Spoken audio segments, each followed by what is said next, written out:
σήμερα, 23 Νοεμβρίου, πολύ έντονοι νοτιάδες. Όπως βλέπετε, τα κύματα είναι πάρα πολλά.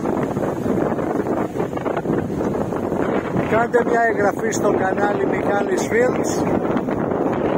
Hello my friends,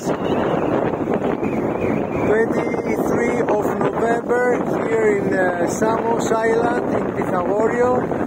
We have very strong winds, south winds, so you can see how is right now the wild sea.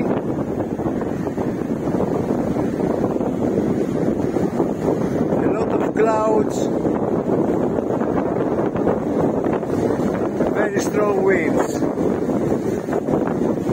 It's about 12 o'clock in the noon, we have about 18 degrees. Λοιπόν, γύρω στους 18 βαθμούς, άγρια η θάλασσα σήμερα, πολύ μεγάλα κύματα, όπως βλέπετε, με πολύ έντονους ανέμους που φτάνουν και τα 43 χιλιόμετρα την ώρα από ό,τι βλέπω αυτή τη στιγμή.